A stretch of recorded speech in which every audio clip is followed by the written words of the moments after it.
Dallas-Fort Worth International Airport buzzed with the frenetic energy of a Saturday morning in April 2025. Travelers shuffled through security lines, their faces lit by the glow of augmented reality glasses and smartwatches pinging with flight updates. The air smelled of overpriced coffee and the faint tang of jet fuel wafting through open gates. In Terminal C, Gate 12, American Airlines Flight 247 to Washington, D.C., was boarding, its first-class passengers already sipping complimentary mimosas in the Priority Lounge.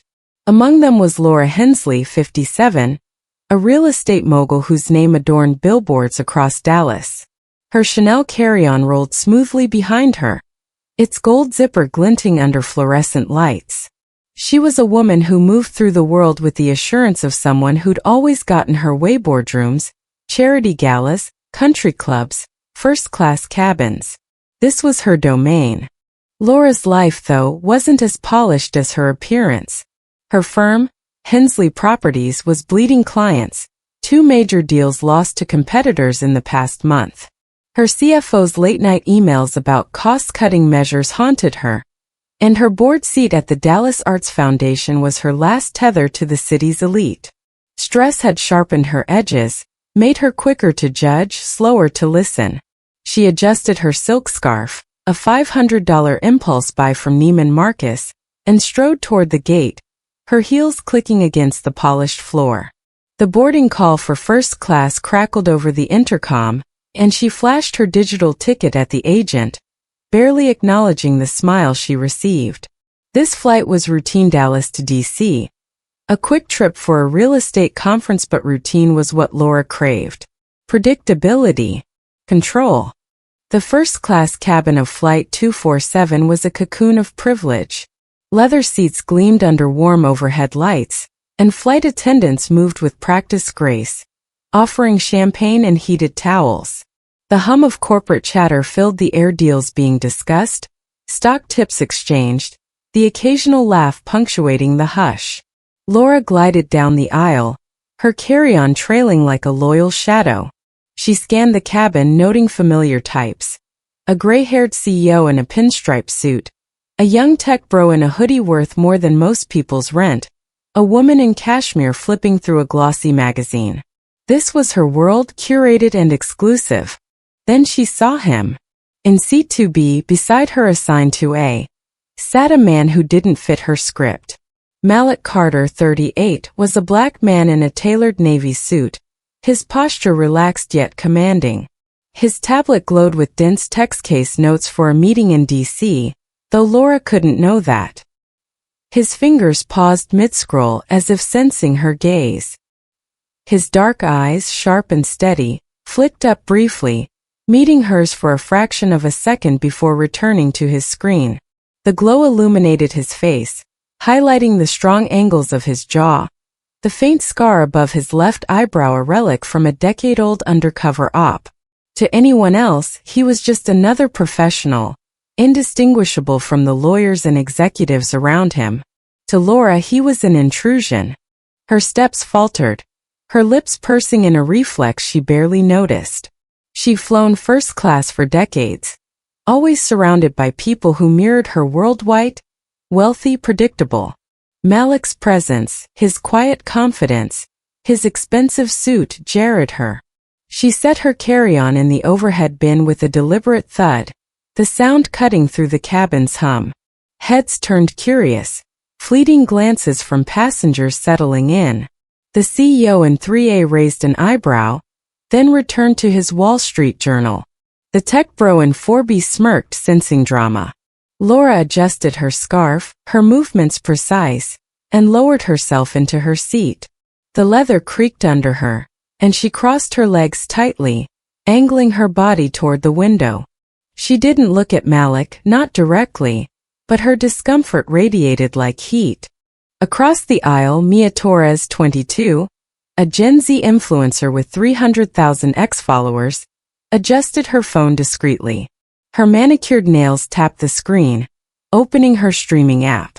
Mia was a hustler, her online persona a mix of fashion hauls and viral drama, her ticket out of a dead-end retail job.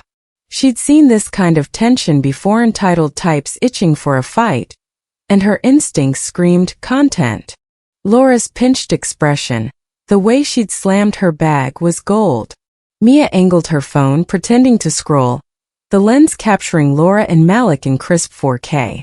Her followers loved mess, and this felt like a jackpot. Laura exhaled sharply through her nose, a sound just loud enough to carry. Her fingers drummed once on the armrest, a staccato of irritation. She'd spent her career reading rooms, knowing who belonged and who didn't. Malik didn't belong, not here, not in her carefully curated bubble. She shifted, her elbow brushing the shared armrest.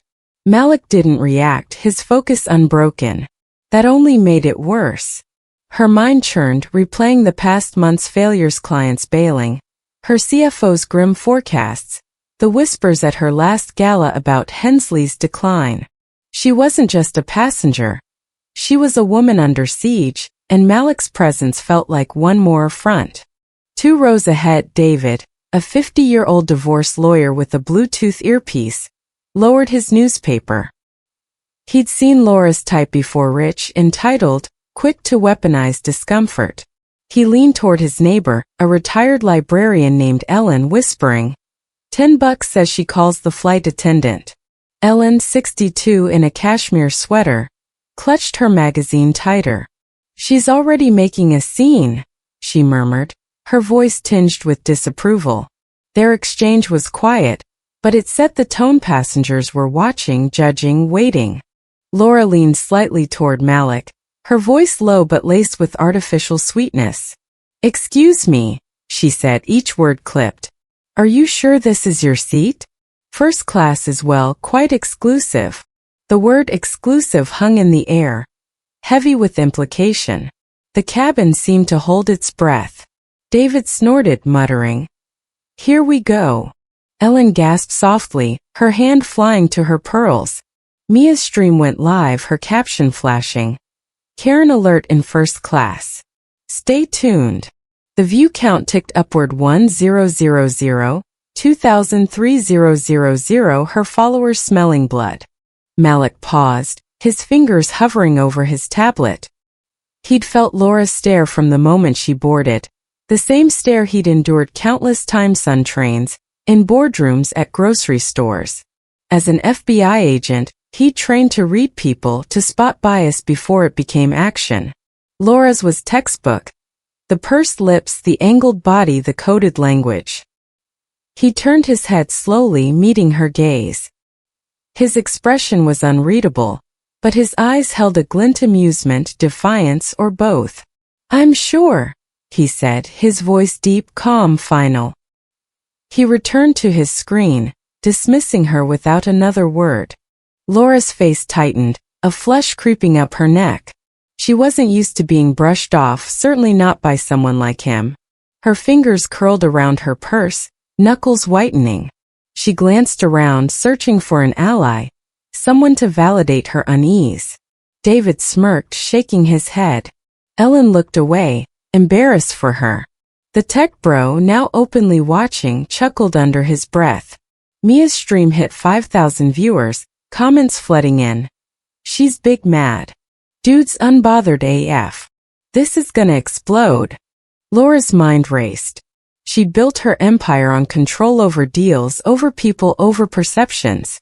This was no different, she told herself. A mistake had been made, and she'd fix it. She straightened, smoothing her blazer, and pressed the call button overhead. The chime echoed, sharp and intrusive. David muttered, "Called it," earning a nod from Ellen. The tech bro leaned forward, whispering to his seatmate, "Bet she's about to Karen out." Mia's caption updated. "Call button activated. It's going down." Laura didn't see the phone, didn't know her every move was being broadcast. She was focused on Malik, on his audacity, on the need to restore order. Her heart beat faster, not from fear but from indignation. She was Laura Hensley, a name that meant something in Dallas. She didn't share space with people who didn't belong. The flight attendant would sort this out. They always did. But as Sophie Nguyen, the 28-year-old lead flight attendant, approached, Laura's confidence wavered for a split second. Sophie's navy uniform was crisp, her dark hair pulled into a flawless bun. Her smile was warm but guarded, her eyes sharp, assessing. She'd seen this play out before, passengers wielding privilege like a club, expecting deference. She stopped beside Laura, tablet in hand, and tilted her head. "Ma'am, how can I assist you?" Laura's lips curved into a practiced smile, but her eyes were cold. "There's been a mistake," she said, her voice low, deliberate. "I believe this gentleman is in the wrong seat. I'd like you to check his ticket." Her words were a gauntlet, thrown not just at Malik but at the entire cabin. The tension snapped taut, and the stage was set for a confrontation no one could ignore. The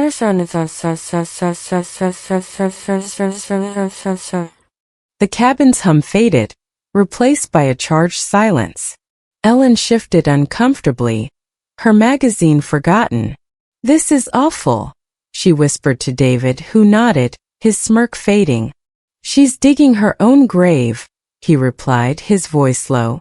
The tech bro pulled out his phone, starting his own recording, muttering, "Gotta get this for the group chat." Mia's stream surged to 10,000 viewers, her followers typing furiously. "She's really doing this. Bro's too calm, he's got something up his sleeve. Karen's about to learn." Malik's fingers tightened slightly on his tablet, the only sign of his awareness. He'd faced worse suspects who spat in his face, colleagues who questioned his credentials, strangers who crossed the street when he approached. Laura's coded jab exclusive was nothing new, but it stung all the same. He kept his eyes on his screen, his training kicking in: de-escalate, observe, wait. He knew what she was doing, knew the game she was playing. He also knew he held cards she couldn't imagine. Laura, oblivious to the shifting tide, sat taller, her smile tightening. She expected Sophie to jump, to apologize, to fix this.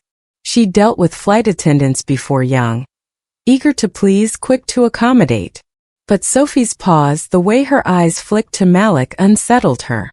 The cabin watched, a jury of strangers, their whispers a low hum of anticipation. Ellen clutched her pearls, murmuring, "This isn't going to end well." David leaned back, his lawyer's instincts tingling. "She's about to get schooled," he said, almost to himself. Mia's phone stayed steady, her stream now a cultural event, viewers sharing it across platforms. The comments were a mix of outrage and glee. "She's giving racist anti-vibes. Bet she's never sat next to a black guy in first class. This dude's too chill, he's gonna snap." The tech bros recording joined the fray, his group chat lighting up with emojis: popcorn, fire, skull. The cabin was no longer just a plane. It was a stage, and Laura was the unwitting star. Sophie's tablet glowed with the passenger manifest, but she didn't look at it yet. She studied Laura, then Malik, her years of training kicking in. She'd handled entitled passengers, drunk CEOs, even mid-flight meltdowns, but this felt different, personal, ugly. Her voice when she spoke was calm but firm. "Let me verify the seating, ma'am," she said, her tone neutral but her eyes saying more. She tapped the screen, her movements deliberate, buying time to assess. Laura's pulse quickened, her confidence returning. This was progress. She glanced at Malik, expecting a reaction: nervousness, defensiveness, anything. He gave her nothing, his focus on his tablet unbroken. Her irritation flared. Who did he think he was, ignoring her? She shifted, her elbow brushing the armrest again, this time on purpose. Malik didn't flinch, but his jaw tightened, a subtle tell only Sophie caught. The cabin's energy shifted, the passengers no longer just observers but participants. Ellen whispered to David, "She's making it worse." David nodded, his eyes on Sophie. "Kid's got guts," he said, admiring the flight attendant's poise. The tech bro's seatmate, a marketing exec named Rachel, leaned over whispering, "This is going viral, isn't it?" The tech bro grinned, his phone still recording. "Oh yeah. She's toast." Mia's stream hit 15,000 viewers, her caption updating. Flight attendants not backing down. Karen's fuming. Her followers were relentless, some digging for Laura's identity, others memeing her scarf. Silk scarf zero class. The comments weren't just cruel. They were surgical, dissecting Laura's privilege in real time. Mia felt a rush, part thrill, part unease. She hadn't planned to ruin anyone's life, but the numbers were climbing, and her dream of quitting retail felt closer. Laura's mind was a storm of indignation and calculation. She'd faced setbacks before, clients who underestimated her, rivals who mocked her accent, a divorce that left her rebuilding at 40. This was just another obstacle, she told herself. She'd get her way like always. But as Sophie's fingers moved over the tablet, as Malik's silence grew louder, a tiny seed of doubt took root. What if this wasn't as simple as she thought? The cabin waited, poised on the edge of chaos. Ellen's hands trembled slightly, her empathy for Laura warring with her disgust. David's smirk returned, his lawyer's brain already scripting the fallout. The tech bro and Rachel exchanged a look, their phones a chorus of clicks. Mia's stream was a runaway train, and Laura, oblivious, was about to be tied to the tracks. The confrontation hadn't even peaked, but the stage was set for a reckoning that would echo far beyond the plane. The first-class cabin of American Airlines Flight 247 was no longer a haven of luxury. It was a pressure cooker, simmering with the kind of tension that made strangers lean closer, their whispers sharp with judgment. Laura Hensley sat in seat 2A, her Chanel purse a crumpled shield in her lap, her face a mask of barely contained indignation. The call button's chime still echoed, a defiant summons that had silenced the cabin's hum of corporate chatter. Malik Carter in 2B was a study in restraint, his tablet glowing with case notes, his dark eyes fixed on the screen as if Laura's veiled accusation, "First class is exclusive," hadn't just landed like a slap. Across the aisle, Mia Torres's phone streamed live to 15,000 viewers on X, the comments a frenetic mix of outrage and glee. Karen's about to lose it. Dude's too calm, he's plotting. This is peak 2025 drama. Sophie Nguyen, the 28-year-old lead flight attendant, approached with the grace of a diplomat navigating a minefield. Her navy uniform was crisp, her dark hair pulled into a flawless bun, but her eyes sharp, assessing betrayed a weariness born of countless in-flight confrontations. At 5 years with American Airlines, Sophie had seen it all. Drunk CEOs, entitled influencers, even a fistfight over a reclining seat. But this felt different, ugly, personal, and dangerously public. Mia's phone was a ticking bomb, and Sophie knew it. She stopped beside Laura, tablet in hand, her professional smile a thin veneer over a steely resolve. "Ma'am," she said, her voice calm but measured. "How can I assist you?" Laura's lips curved into a practiced smile, the kind she'd used to charm clients and disarm rivals. But her eyes were cold, darting to Malik before settling on Sophie. "There's been a mistake," she said, her tone low but deliberate, each word dripping with condescension. "I believe this gentleman is in the wrong seat. I'd like you to check his ticket." The request was a gauntlet, thrown not just at Malik but at the entire cabin. The air thickened, the silence broken only by a soft snort from David. The lawyer 2 rows ahead. Ellen, the retired librarian in Kashmir, clutched her magazine, whispering to David, "This is awful." Mia's stream surged to 20,000 viewers, the comments a wildfire. "She's really out here saying it. Check his ticket? Girl, bye." Malik didn't move, didn't look up. His fingers paused over his tablet, but his face remained impassive, a mask honed by years of navigating bias. He'd felt Laura stare from the moment she boarded, the same stare he'd endured in courtrooms, on subways, at upscale bars. As an FBI agent, he'd trained to read intent, to spot prejudice before it became action. Laura's was blatant. The pursed lips, the angled body, the word exclusive laced with venom. He kept his eyes on his screen, his pulse steady, his training a quiet mantra. Observe, assess, wait. He knew what she was doing, knew the game. He also knew he held a trump card she couldn't imagine. Sophie's tablet glowed with the passenger manifest, but she didn't check it yet.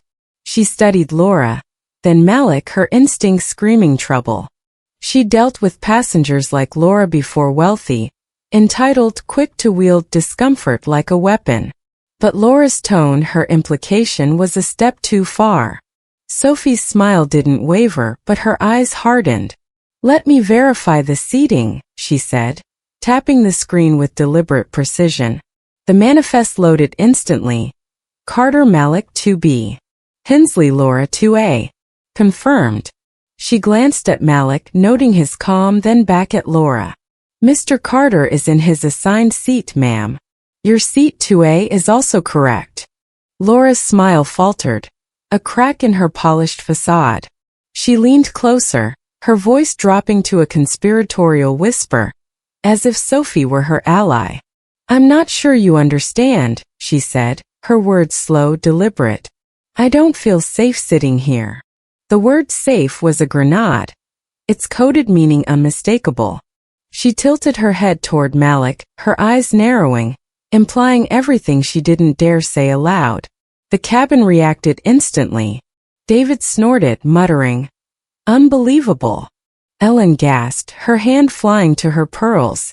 The tech bro in 4B, now openly recording, whispered to his seatmate Rachel, "She's going full Karen." Mia's stream hit 25,000 viewers, the comments a blur. "Safe? She means black. This is disgusting. Flight attendants about to shut her down." Sophie's jaw tightened, but her voice remained steady. She'd heard this script before, passengers cloaking bias and safety to get their way. At 28, she'd grown up in a world where microaggressions were called out daily, where X amplified every misstep. She knew Laura's game, knew the stakes. Her training urged neutrality, but her conscience demanded more. "Ma'am," she said, her tone firm but professional, "can you clarify what makes you feel unsafe? If there's a specific issue, I'm happy to address it." Laura blinked, caught off guard. She'd expected deference, an apology, a quick fix. Sophie's pushback was a slap, and her face flushed, a mix of anger and embarrassment. "It's not specific," she said, her voice sharpening. "I just don't feel comfortable. Surely you understand. I paid for first class to feel comfortable." Her words carried across the cabin, drawing a low whistle from David. Ellen whispered, "She's making it worse." Rachel, the marketing exec, leaned toward the tech bro, muttering, "She's digging her own grave." Mia's stream surged to 30,000 viewers, her caption updating, "Karen's doubling down." Yikes. Malik finally moved. He closed his tablet with a soft click, his hands resting on its surface.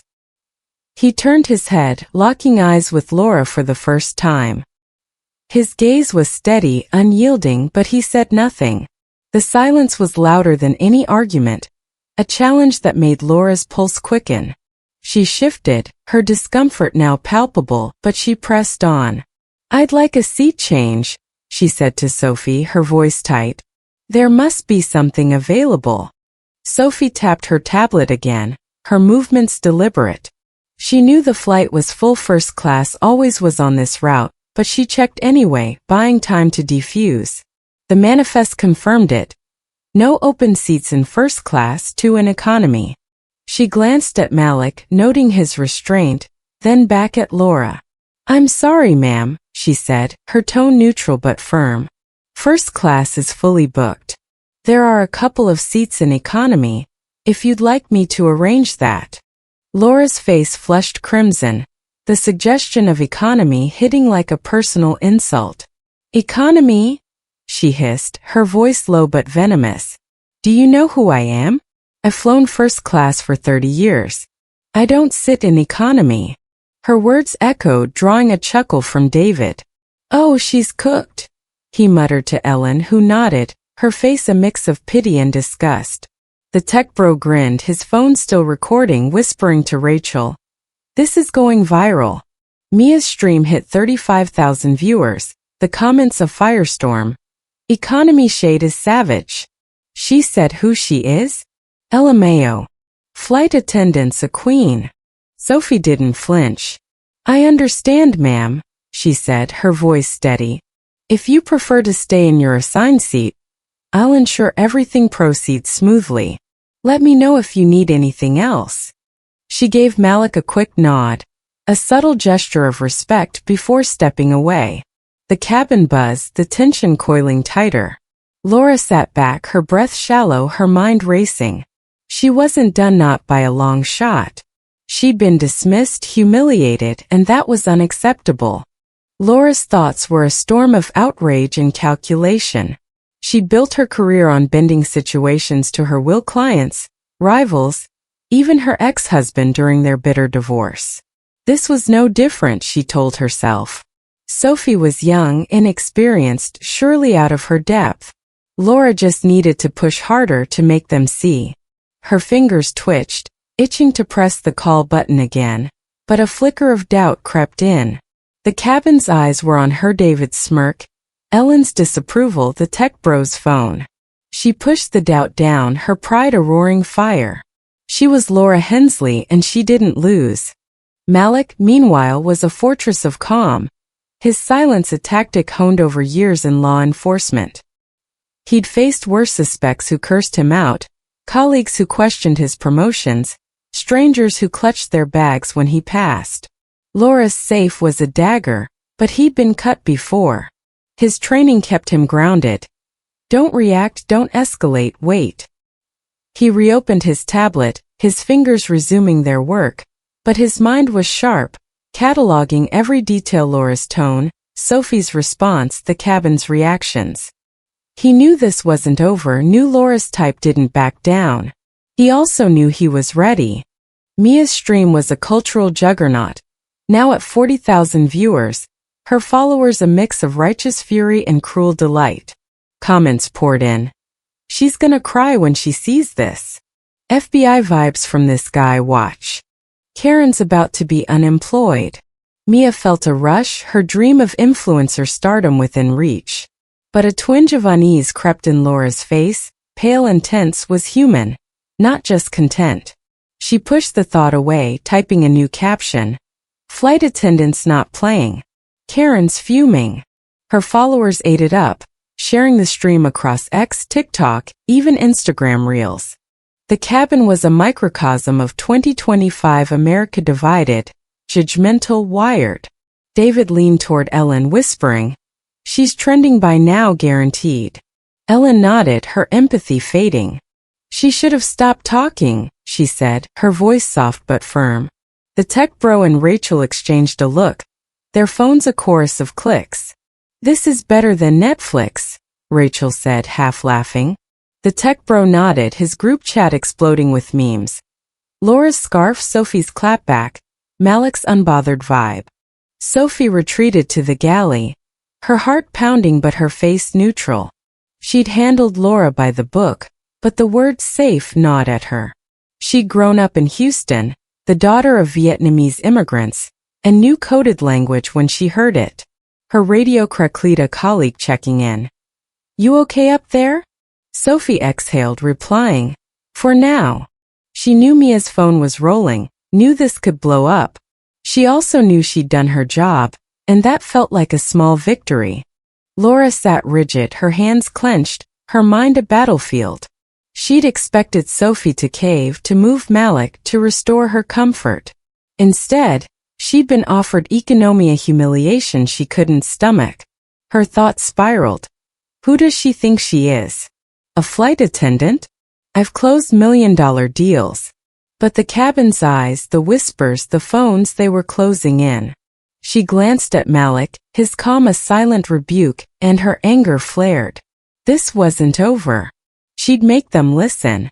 The plane's engines hummed, the runway looming. David adjusted his earpiece, muttering, "Round two's coming." Ellen sighed, her magazine forgotten. The tech bro's phone buzzed with notifications. His video was gaining traction too. Mia's stream hit 50,000 viewers, her followers chanting for justice.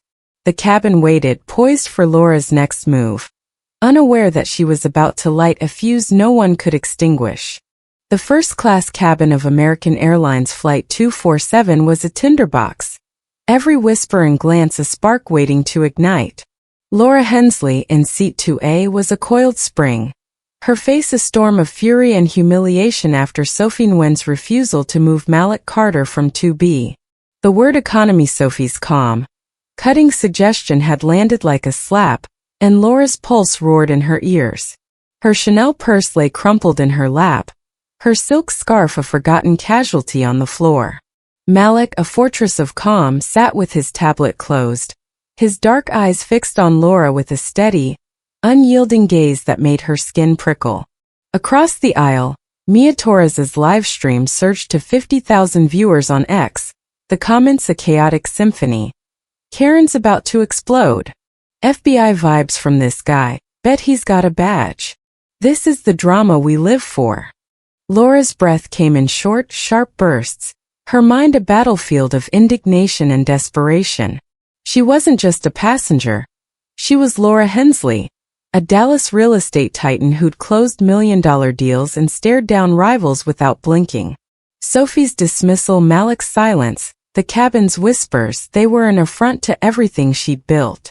She'd expected deference, an apology, a quick fix. Instead, she'd been offered economy, a humiliation that burned deeper than any boardroom loss. Her fingers twitched, itching to reclaim control, to make them listen. She pressed the call button again, the chimes slicing through the cabin like a guillotine blade. Heads turned, some with exasperation, others with morbid curiosity. David, the lawyer 2 rows ahead, groaned, "Oh, come on, lady." Ellen, the librarian in cashmere, clutched her magazine, whispering, "She's not letting this go." Sophie reappeared, her professional smile now a thin veneer over strained patience. Her navy uniform was still crisp, but her eyes were flint, her posture rigid with the weight of a confrontation she'd hoped to avoid. She stopped beside Laura, tablet in hand, her voice low but firm. "Ma'am," she said, "is there something else I can help you with?" The question was polite but laced with a warning, a line drawn in the sand. The cabin leaned in, the air thick with anticipation.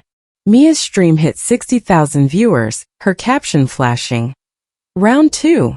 Karen's back for more." Laura didn't bother with subtlety. She leaned forward, her voice rising, each word a calculated jab. "This is unacceptable," she snapped, loud enough for the entire cabin to hear. "I paid for comfort, not to be ignored. I demand to speak to the captain now." Her finger jabbed toward Malik, stopping just short of pointing directly. "This situation is making me uncomfortable, and no one is doing anything about it." Her words were a grenade, the implication racial, unmistakable, exploding across the cabin. Gasps rippled through the seats, a stifled laugh from David punctuating the shock. Ellen's hand flew to her pearls, her whisper barely audible. "Oh my God." The tech bro in 4B, still recording, muttered to Rachel, "She's unhinged." Malik closed his tablet with a deliberate snap, the sound cutting through Laura's tirade. He turned to face her, his expression unreadable but his presence suddenly larger, as if the air itself bent toward him. He didn't speak, didn't need to. His silence was a wall, impenetrable and infuriating. Laura's eyes flicked to him, then away, her pulse hammering. She wasn't used to being ignored, and Malik's refusal to engage felt like a personal affront.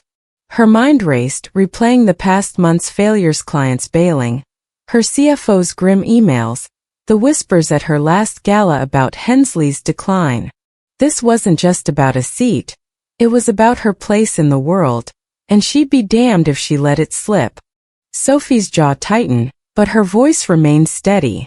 "Ma'am, the captain is preparing for takeoff and isn't available," she said, her tone unwavering. "I'm the lead flight attendant, and I've already confirmed Mr. Carter is in his assigned seat. If you're uncomfortable, I can offer you an economy seat as I mentioned, or you can remain here. Those are your options." Her words were a steel trap and the cabin felt it. David whistled softly, muttering, "She's done for." Ellen nodded, her empathy fading. "She should have stopped," she whispered. Mia's stream surged to 70,000 viewers, the comments a firestorm. Flight attendants a boss. Karen's gonna cry. This guy's too calm, he's got something. Laura's face flushed a deeper shade of red, her voice climbing an octave. "Options? You call that options?"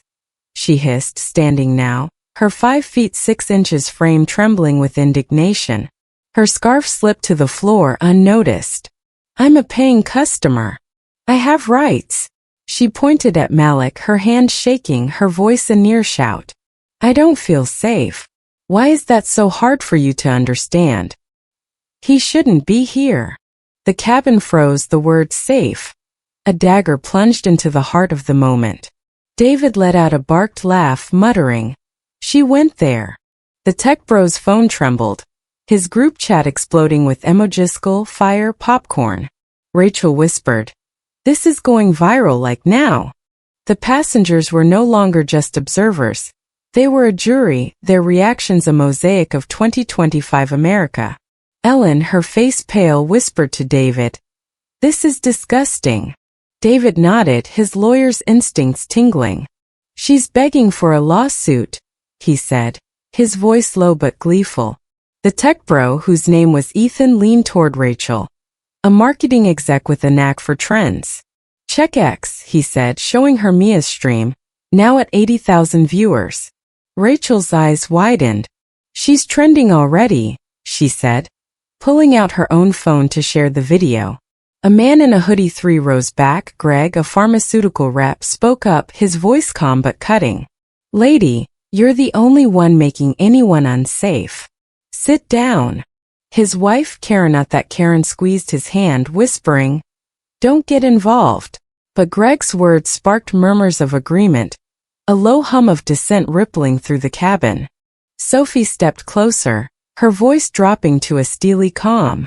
"Ma'am, you need to lower your voice and return to your seat," she said, her eyes locked on Laura's. "If you continue disrupting this flight, I will have no choice but to have you removed before takeoff." The threat was a sledgehammer, and the cabin felt its weight. David leaned back, grinning. "Bet she didn't see that coming," he whispered to Ellen, who nodded, her pearls forgotten. Ethan's phone buzzed with notifications. His video was gaining traction too, his group chat chanting, "Post it." Mia's stream hit 100,000 viewers, her caption updating, "Karen standing. She's done." Laura's breath hitched, her mind scrambling. Removed? From first class? The humiliation was unthinkable, a wound deeper than any business loss. She opened her mouth to argue, but Greg's voice cut through again, sharper this time. "You're embarrassing yourself," he said, his tone firm but not cruel. "Just stop." His wife tugged his arm, whispering, "Greg, please." But the damage was done. A woman in a blazer, Sarah, a tech consultant in Fiverr, chimed in, her voice dripping with disdain. "You're the problem here, not him. Sit down." A few passengers nodded, their murmurs growing louder, a makeshift coalition forming against Laura. Others stayed silent, their discomfort palpably a realistic split in a U.S. flight where some confront, some avoid. Laura's thoughts were a whirlwind of rage and panic. She'd faced down boardrooms, negotiated with sharks, rebuilt after a divorce that left her penniless at 40. This was just another challenge, she told herself. But the cabin's eyes, David's smirk, Ellen's disgust, Ethan's phone, Greg's rebuke were closing in. She glanced at Malik, expecting fear, defiance, anything. He gave her nothing, his gaze steady, his silence a rebuke. Her anger flared, drowning her doubt. "This is ridiculous," she snapped, her voice trembling but defiant. "I'm not the one causing a scene. He is." Malik finally spoke, his voice low, measured, slicing through the chaos like a blade. "Ma'am, you're making a scene," he said, his eyes locked on hers. "If you have an issue with me, say it plainly."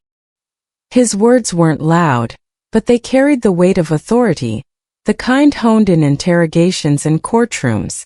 The cabin leaned in, every ear straining. Mia's stream exploded to 120,000 viewers, her followers chanting, "He spoke. End her. This guy's a legend." Ethan's phone trembled, his group chat a blur of memes. Unbothered king. Karen's toast. Laura froze, her eyes locking onto Malik's. For a split second doubt flickered, had she miscalculated? But her pride surged, drowning it out. "I'm not the problem," she said, her voice shaking but resolute. "You are. And I want you gone." Her words were a final stand, a desperate grasp for control. The cabin gasped, the tension so thick it felt like the plane itself might crack. Ellen whispered, "She's lost it." David chuckled, muttering, "This is better than Netflix." Sarah shook her head, her voice low but firm. "She needs to stop." Sophie's eyes narrowed, her patience gone. "Ma'am, sit down now," she said, her voice a whip crack. "Or I'll call security. This is your final warning." Her stance was unyielding, her training and conscience aligned. She'd grown up in Houston, the daughter of immigrants, and knew the sting of coded language. Laura's safe was a lie, and Sophie wasn't here for it. She glanced at Malik, noting his restraint, and felt a surge of respect. The cabin waited, poised on the edge of chaos, every eye on Laura. Laura stood there, chest heaving, her world unraveling. She'd wanted control, respect, deference. Instead, she'd ignited a fire she couldn't extinguish. Her thoughts spiraled. "They're all against me. They don't understand. I'm not wrong." But the phones, the whispers, the eyes, they told a different story. Mia's stream was a runaway train, now at 150,000 viewers, the hashtag First Class Karen climbing X's charts. Ethan's video was spreading too. His group chat a chorus of viral. Rachel shared the stream with her marketing team, whispering, "This is a case study in brand destruction." The plane's engines revved, the runway approaching. David adjusted his earpiece, muttering, "She's trending globally by now." Ellen sighed, her magazine forgotten. Greg's wife squeezed his hand, whispering, "You did the right thing." Sarah leaned back, her phone buzzing with notifications. She posted a comment on Mia's stream, calling Laura out. The cabin was no longer just a plane. It was a courtroom, and Laura was on trial. She stood there, cornered by her own words, unaware that Malik's next move would shatter her world.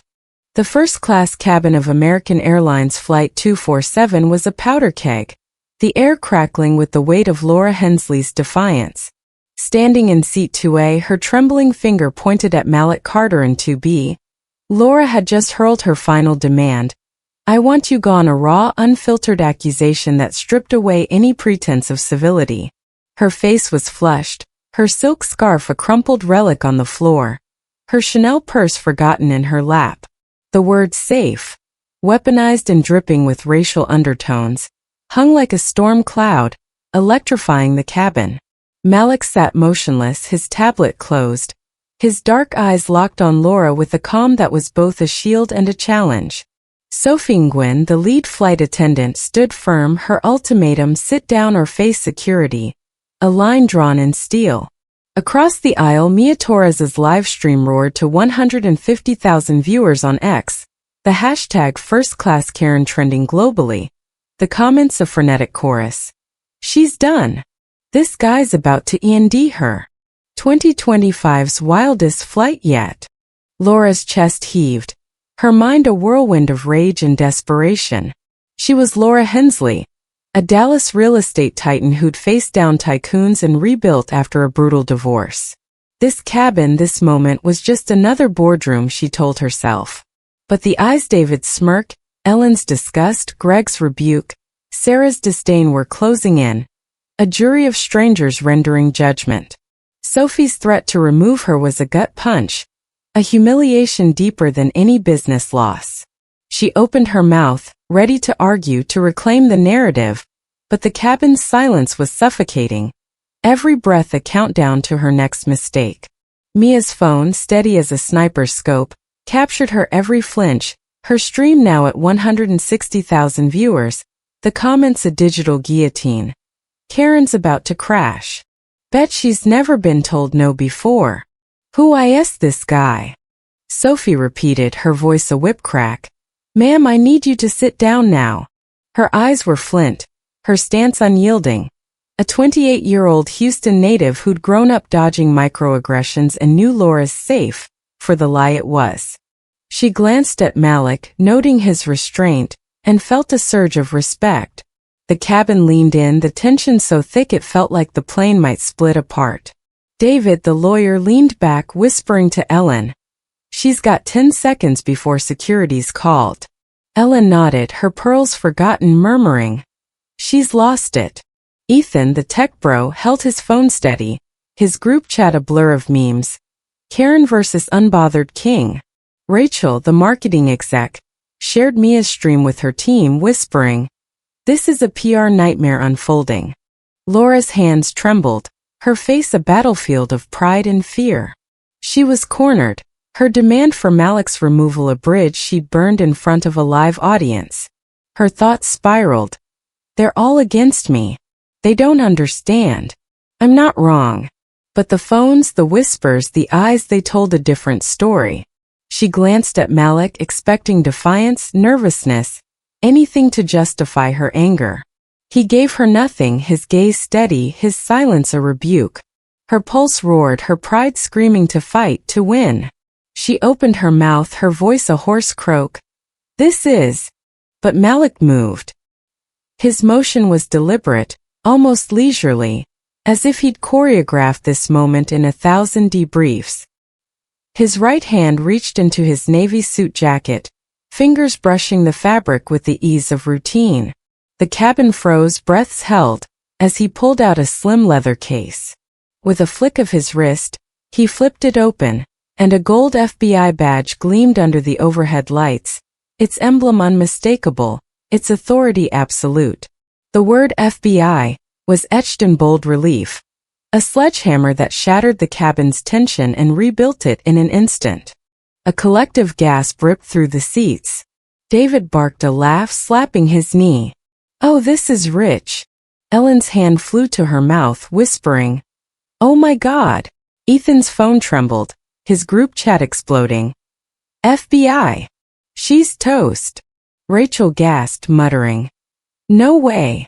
Greg, the pharmaceutical rep, clapped slowly, grinning. Game over, lady. His wife, Karen, squeezed his hand, whispering, told you he was trouble for her. Sarah, the tech consultant, shook her head, her voice low but firm. She picked the wrong guy. Even Sophie, trained to stay neutral, couldn't hide the twitch of satisfaction at the corner of her mouth. Mia's stream skyrocketed to 200,000 viewers, the comments a chaotic symphony. FBI. Karen's done. Instant karma. This is a movie. Laura froze, her face draining of color, her outstretched hand dropping to her side. Her mouth hung open, silent, as if the air had been sucked from her lungs. The badge wasn't just a probe, it was a guillotine, severing her narrative, her pride, her control. Her knees buckled slightly, and she gripped the armrest to steady herself, her world collapsing in real time. Her thoughts were a scream, FBI? No, this can't be. She'd seen Malik's skin, not his suit, his presence as a threat, not a person. That miscalculation, buried deep but now exposed, was a wound she couldn't outrun. Her eyes darted from the badge to Malik's face, searching for a flaw, a way out. There was none. Malik held the badge steady, letting the moment stretch, the weight of his authority pressing down on Laura like gravity. His voice, when he spoke, was calm, measured, but laced with an edge that cut through the cabin like a blade. Ma'am, he said, his eyes locked on hers, you said you feel unsafe. That's a serious allegation on a federal flight. I'm happy to take your statement right now. False claims carry consequences. His words were a loaded gun, polite but lethal. each syllable a reminder of the power he wielded. The cabin leaned in, every ear straining. Mia's stream hit 250,000 viewers, her followers chanting. He dropped the hammer. Lock her up. FBI king forever. Laura's breath hitched, her throat tightening as if squeezed by an invisible hand. Her thoughts were a frantic scramble. A federal agent? No. I didn't mean, but she had meant it, and the cabin knew it. Her accusation, her demand for Malik's removal, was now a legal minefield, recorded by Mia's phone and witnessed by a dozen passengers. To double down was to accuse an FBI agent of wrongdoing on a federal flight, a path to lawsuits, headlines, ruin. To back off was to admit defeat, to swallow the humiliation she'd brought on herself. Her hands trembled, her face a ghostly white, her world unraveling in the glare of the badge. Sophie stepped closer, her voice now tinged with quiet authority. "Ma'am," she said, her eyes locked on Laura's, "I need your decision. Are you filing a complaint? Or are you sitting down?" The question was a trap, and Laura knew it. The cabin watched merciless. David leaned forward, whispering to Ellen, "She's got no moves left." Ellen nodded, her empathy gone. "She did this to herself," she murmured. Ethan's phone buzzed with notifications. His video was spreading. His group chat a chorus of viral. Rachel shared Mia's stream with her CEO, whispering, "This is a case study in crisis comms." Greg's wife, Karen, leaned toward him, whispering, "She looks like she's gonna faint." Sarah spoke up, her voice cutting through the silence. "You owe him an apology," she said, her tone firm but not cruel. "This is disgusting." A few passengers murmured agreement, their voices a low hum of judgment. Greg nodded, adding, "Yeah, sit down and stop embarrassing yourself." His wife tugged his arm, but the cabin's tide had turned.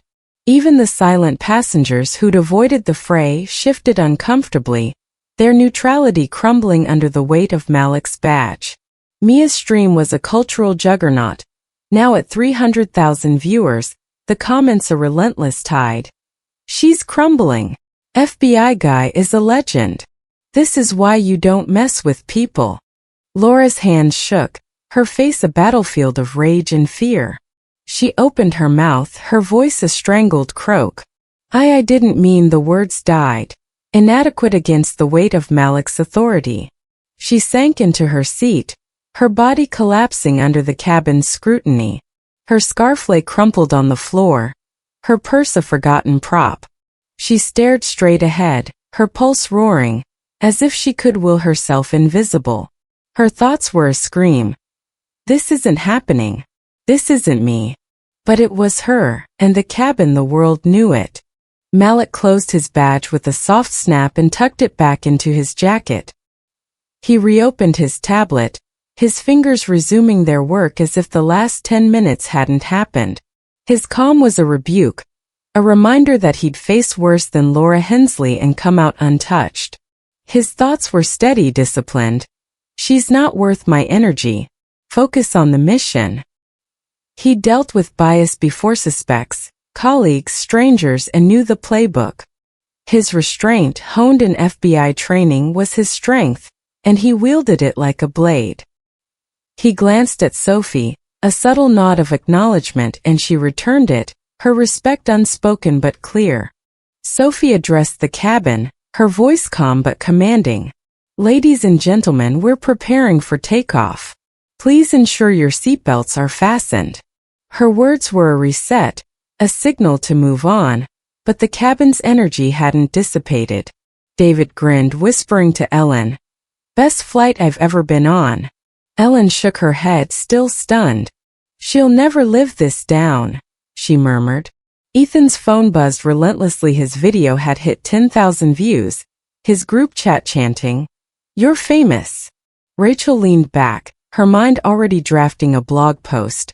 How to tank your brand in 10 minutes. Greg's wife, Karen, leaned toward him, whispering, "You were right to speak up." Greg shrugged, his discomfort easing. "Someone had to," he said, his voice low. Sarah adjusted her glasses, Her phone buzzing with notifications. She posted a comment on Mia's stream, calling for accountability. The silent passengers who'd stayed out of the fray buckled their seatbelts, their faces a mix of relief and unease. The cabin was a microcosm of 2025, divided, judgmental, wired, and Malik's badge had just rewritten its script. Mia's stream was a global phenomenon. Now at 400,000 viewers, the hashtag #FirstClassKaren topping X's charts. Her followers were relentless, some digging for Laura's LinkedIn, others memeing her scarf. Silk scarf, zero class. Mia felt a rush, her dream of influencer stardom within reach, but a twinge of guilt crept in. Laura's face, pale and broken, was human, not just content. She pushed the thought away, typing a new caption. FBI reveal just dropped. Karen speechless. Her followers ate it up, sharing the stream across platforms, from TikTok to Reddit. Laura sat rigid, her hands clenched, her world in ashes. She'd wanted control, respect, deference. Instead, she'd been exposed, her bias laid bare for a cabin and soon a world to judge. Her thoughts were a desperate plea. This isn't me. I'm not that person. But the phones, the eyes, the badge, they told a different story. She glanced at Malik, hoping for gloating, something to fuel her anger. He gave her nothing, his focus on his tablet, his life untouched. The realization hit like a wave. She'd lost, and the consequences were only beginning. The plane's engines roared, the runway blurring outside. David adjusted his earpiece, muttering, "She's trending globally by now." Ellen sighed, her magazine forgotten. Ethan's phone buzzed with notifications. His video was spreading. His group chat a chorus of viral. Greg's wife squeezed his hand, whispering, "You did the right thing." Sarah leaned back, her comment on Mia's stream gaining traction. This is why we call out bias. The cabin was no longer just a plane. It was a crucible, and Laura had been forged into a cautionary tale. As the plane lifted off, her fate was sealed, and Malik's badge was the spark that lit the fire. The first-class cabin of Flight 247 had settled into a deceptive calm, the kind that follows a hurricane but leaves debris in its wake. Laura Hensley sat in seat 2A, a statue of humiliation, her eyes fixed on the seatback in front of her. Her hands clenched so tightly her knuckles were white. Malik Carter's FBI badge, its gold gleam still vivid in her mind, had shattered her world, exposing her bias to a cabin of strangers and a live stream that now roared to 400,000 viewers on X. Malik, in 2B, worked on his tablet with serene focus, his life untouched by the chaos Laura had unleashed. The hashtag #FirstClassKaren trended globally. Mia Torres's video a digital wildfire no one could contain. The plane cruised at 35,000 feet, but Laura's reputation was in freefall, and the ground was rushing up fast. Laura's phone, tucked in her Chanel purse, vibrated relentlessly, a heartbeat gone rogue. She'd switched it to airplane mode after the badge reveal, desperate to silence the flood of notifications, but the damage was done. Her thoughts were a scream. This isn't happening. I'm not that person. But she was, and the cabin knew it. David, the lawyer, smirked across the aisle, whispering to Ellen, "She's trending worse than a bad crypto crash." Ellen, her cashmere sweater a shield, nodded, murmuring, "She'll never recover." Ethan, the tech bro, checked his own video now at 20,000 views, muttering to Rachel, "This is bigger than that Starbucks rant last year." Mia's stream, a cultural juggernaut at 500,000 viewers, kept Laura's humiliation alive, the comments a brutal chorus. Karen's life is over. FBI guy's a hero. She thought she was untouchable. The plane's engines hummed, a steady drone that contrasted with the cabin's electric tension. Sophie Nguyen moved through the aisle, her professional smile back in place, but her eyes lingered on Laura, ensuring compliance. She'd handled the confrontation by the book, but Malik's badge had been a gift, a moment of justice she'd rarely seen in her 5 years with American Airlines. She glanced at Malik, noting his calm, and felt a quiet pride. Her Radio Cracklita colleague in the galley. Sophie, you okay? That was wild. She exhaled, replying, I'm good. She's quiet now. But she knew the storm wasn't over. Not with Mia's phone still rolling and the internet waiting below. Laura's mind was a battlefield, her pride warring with a growing dread. She'd built her empire on reputation billboards with her name, gala invitations, a board seat at the Dallas Arts Foundation. But the past month had cracked that facade. 2 lost clients, her CFO's grim forecasts, whispers of Hensley's decline. This flight was supposed to be a reset, a chance to network in DC and reclaim her edge. Instead, she'd lit a match and burned it all down. Her thoughts spiraled. I just wanted comfort. I didn't mean this. But the word safe, her accusation against Malik, was a truth she couldn't unsay. She glanced at him, hoping for gloating, something to fuel her anger. He gave her nothing, his focus on his tablet, his life a world apart. Mia's stream was a runaway train. Now at 600,000 viewers, her followers a mix of righteous fury and cruel delight. Comments poured in. Laura Hensley, Dallas realtor. Found her LinkedIn. She's about to be unemployed. FBI guy needs a Netflix deal. Mia felt a rush, her dream of quitting retail within reach, but a twinge of guilt gnawed at her. Laura's face, pale and broken, was human, not just content. She pushed the thought away, typing a new caption. Karen's silent, but the internet's loud. Her followers shared the stream across platforms, from TikTok to Reddit, some digging for Laura's address, others memeing her scarf. Silk scarf, 0 class. Across the aisle, David scrolled X, his smirk fading into grim fascination. As a divorce lawyer, he'd seen reputations implode, but this was surgical, faster, uglier, unstoppable. He leaned toward Ellen, whispering, her firm's gonna drop her by morning. Ellen nodded, her empathy gone.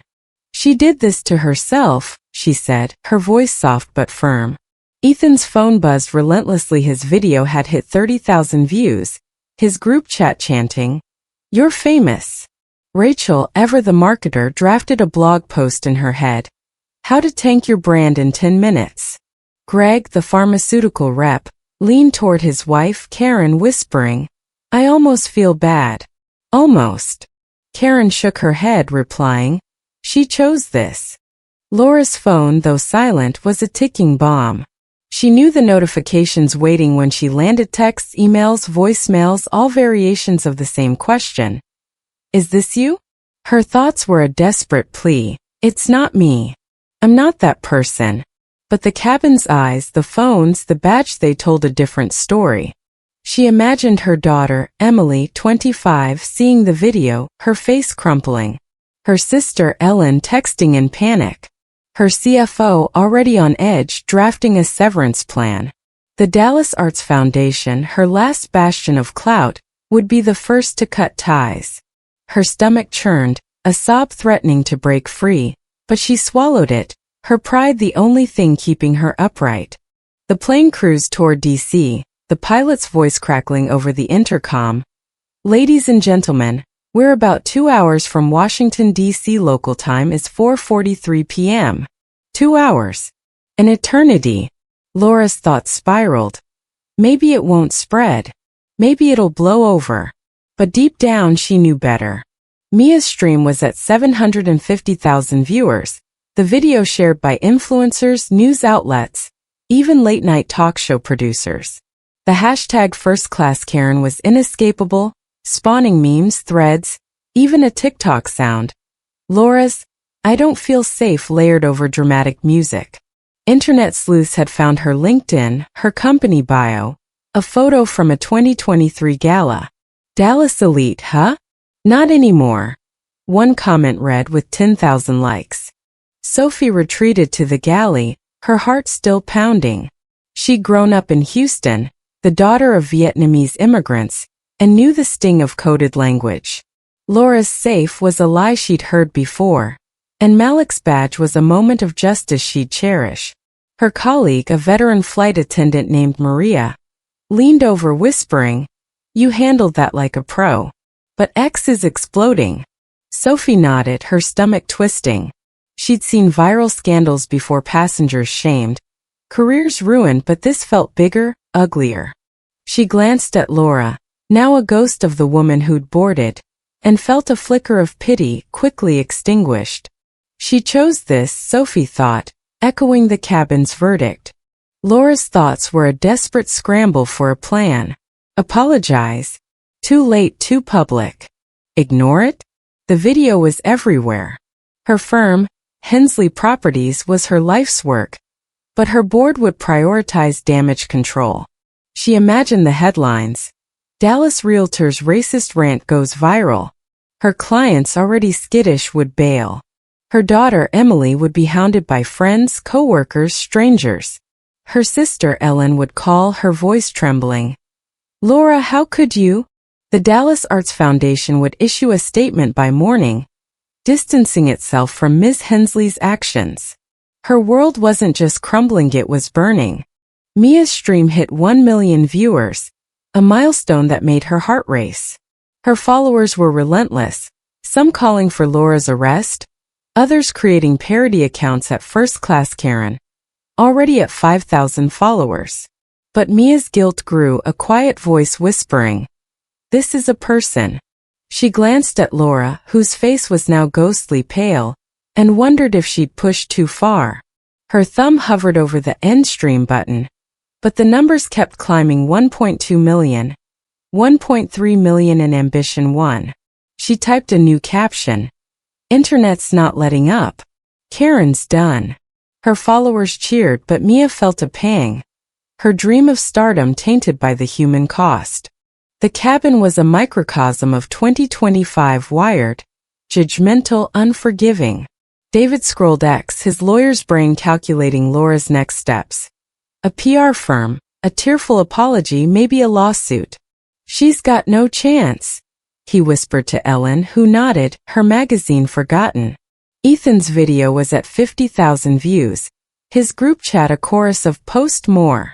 Rachel shared the stream with her CEO, whispering, "This is why we train for crisis comms."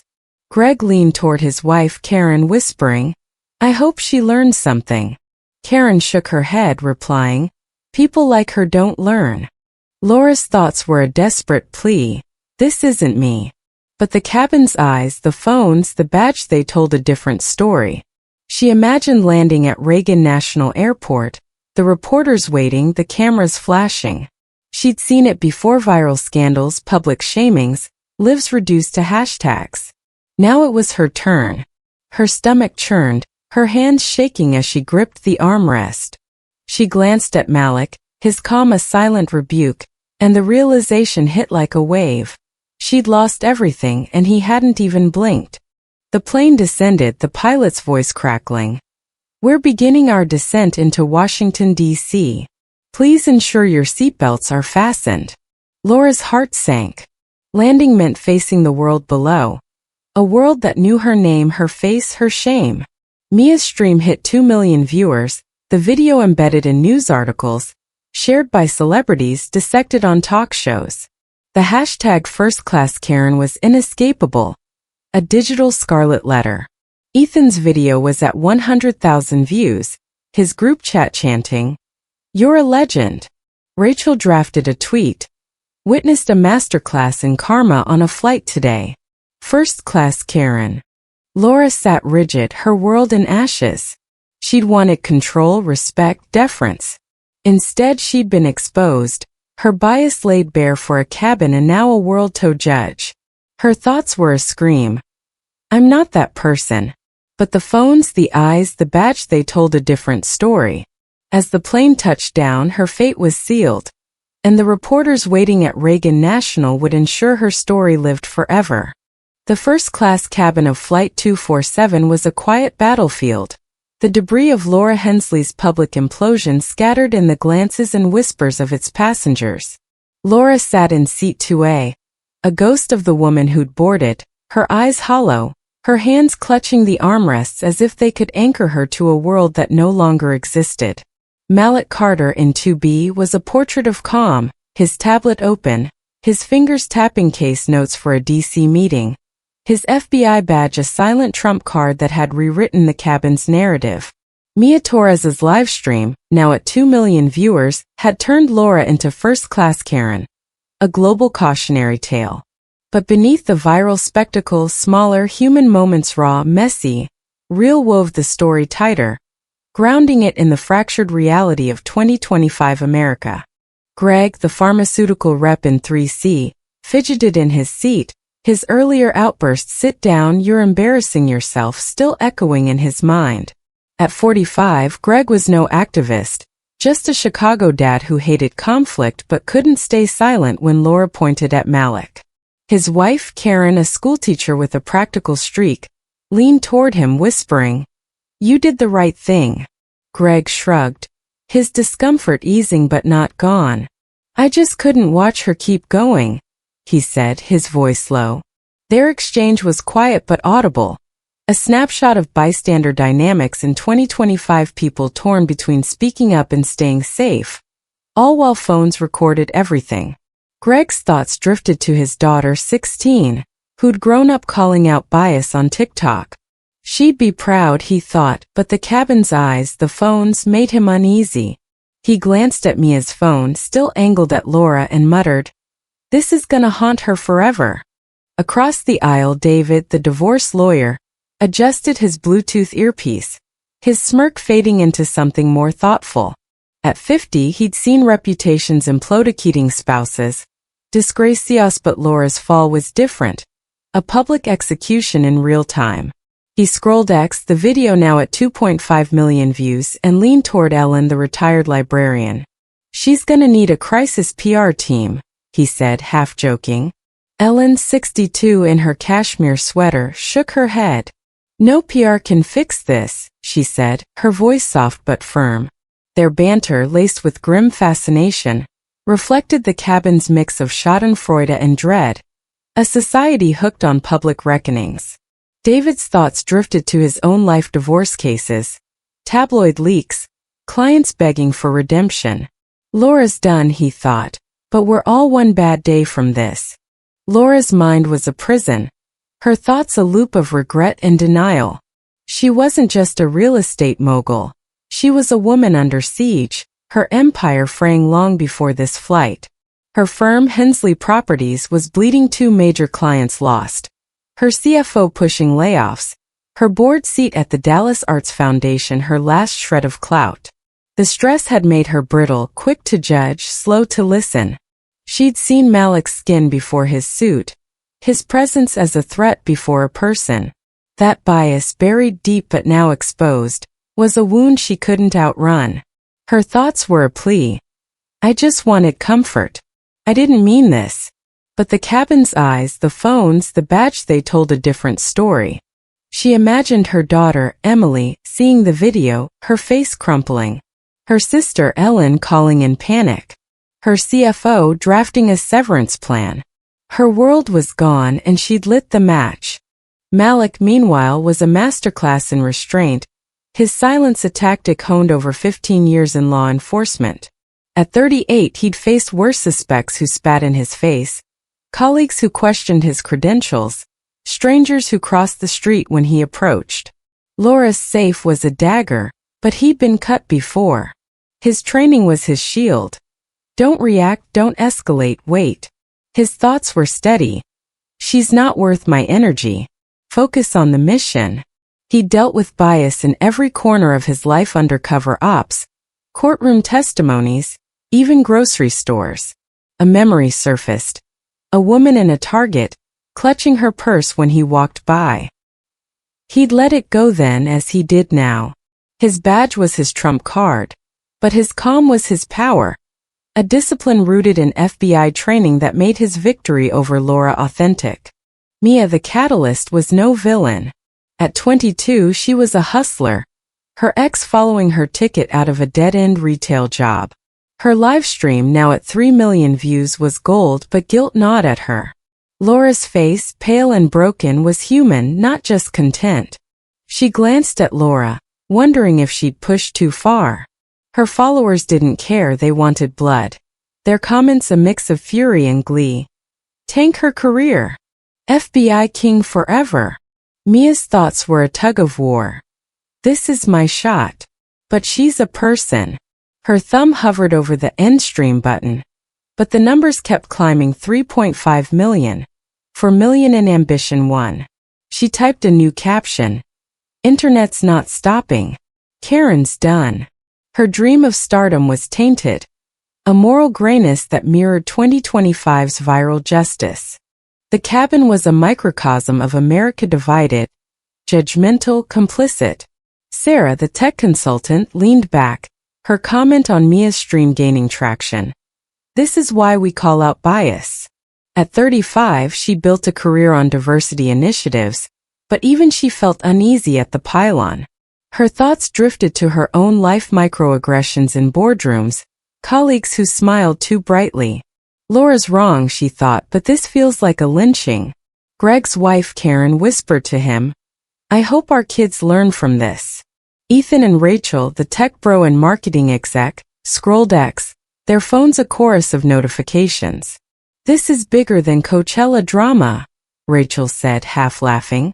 Ethan nodded, his video at 150,000 views, his group chat chanting, Legend. The plane landed at Reagan National Airport, the cabin stirring as passengers unbuckled. Laura sat rigid, her thoughts a scream. I can't face them. She imagined reporters waiting, cameras flashing, her name a hashtag etched in digital stone. Malik stood, his suit pristine, his tablet tucked under his arm. He glanced at Laura, his expression unreadable, and walked away, his life untouched. His thoughts were forward. Meeting in an hour. Focus. He was already gone, a man who'd faced worse and won. The cabin emptied, but the story didn't. Mia's stream hit 5 million views, the video embedded in CNN, BBC, even Al Jazeera. Laura's firm issued a statement by evening. We are reviewing Ms. Hensley's actions. The Dallas Arts Foundation dropped her from its board, citing values misalignment. Her daughter Emily texted, her words a knife. Mom, how could you? Laura's world was gone, and she'd built the pyre herself. The cabin's passengers Greg, David, Ellen, Sarah, Ethan, Rachel carried the story with them. A piece of 2025's fractured soul, where justice and cruelty danced in the glow of a million screens. The cabin lights dimmed as Flight 247 cruised toward Washington, D.C., but the glow of Laura Hensley's viral infamy lit up screens worldwide. Her story, First Class Karen, was just a moment. It was a mirror, reflecting the messy, connected, and oh so judgmental world of 2025. Let's talk about it, shall we? Grab your complimentary champagne, you know, that lukewarm coffee from your kitchen, and let's unpack why Laura's epic faceplant feels so familiar. Picture this, you're scrolling X, minding your business, when bam, another video of someone turning a minor inconvenience into a full-blown catastrophe. Sound like your Monday commute? Laura's meltdown is peak 2025, where every misstep is a potential global roast. We're all one bad decision from trending, and not the good kind. But here's the kicker. Laura didn't just trip over her ego. She pole vaulted into a digital dumpster fire because she let bias steer the plane. And in a world where cameras are always rolling your phone, your neighbors, that random influencers, those biases don't just stay in your head. They go viral and they hurt. So what's the lesson? Easy, folks. Check your assumptions at the gate unless you want to star in the next internet meme. Malik Carter? He's the hero we all wish we could be. Cool under pressure. Badge in pocket, serving justice with a side of silence. Laura. She's the cautionary tale, reminding us that privilege isn't a get-out-of-jail-free card, especially when 500,000 people are live-streaming your meltdown. In 2025, the internet's a judge, jury, and executioner, and it's got no chill. So maybe next time you're tempted to speak to the manager, take a deep breath and ask yourself, do I want to be the next hashtag? Here's a question for you. Have you ever seen someone crash and burn like Laura in real life? Maybe at a coffee shop, a grocery store, or yikes, your family reunion? Drop your story in the comments, I'm dying to hear it. And while you're at it, what would you have done in Malik's shoes? Stood up? Stayed silent? Flashed a badge with that Oscar-worthy calm? Oh, and one last thing, didn't let these juicy stories fly by without you. Hit that subscribe button faster than Laura hit the call button. And join our crew for more real-life dramas that'll make you laugh, cringe, and maybe even think twice before you judge. See you in the next video, and until then, keep your biases in economy class where they belong.